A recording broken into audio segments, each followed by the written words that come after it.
अंकलीमध्ये truck खाली चिरडून 65 वर्षीय वृद्ध महिला शेवंत वसंत कबजे यांचा मृत्यू झाला, तर त्यांचे पती वसंत कबजे हे गंभीर जखमी आहेत. या प्रकरणी अशोक वसंत कबजे वय वर्ष 49 राहणार पंढरपूर रोड लक्ष्मीनगर मगदूम मळाजवळ मिरज यांनी सांगली ग्रामीण पोलीस ठाण्यात अज्ञात ट्रक चालकाविरोधात फिर्याद दिलेली आहे.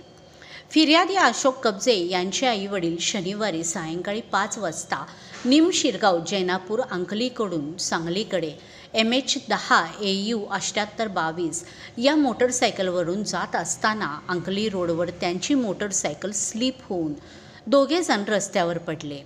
त्यांच्या पाठीमागून येणारा ट्रक हा भरधाव वेगाने होता. त्या ट्रकवरील चालकाचा ताबा सुटला आणि ट्रकच्या पाठीमागील चाक फिर्यादीची आई शेवंता कबजे यांच्या खांद्यावरून गेल्याने त्यांचा मृत्यू झाला, तर फिर्यादींच्या वडिलांच्या उजव्या पायाच्या गुडघ्यास मार लागून ते गंभीर जखमी झालेले आहेत. अपघात करून तो अज्ञात ट्रक चालक न थांबता तेथून पळून गेला. म्हणून या प्रकरणी फिर्यादीने सांगली ग्रामीण पोलीस ठाण्यात तक्रार दाखल केलेली असून पोलिसांनी अज्ञात ट्रक चालकाविरोधात गुन्हा दाखल केलेला आहे.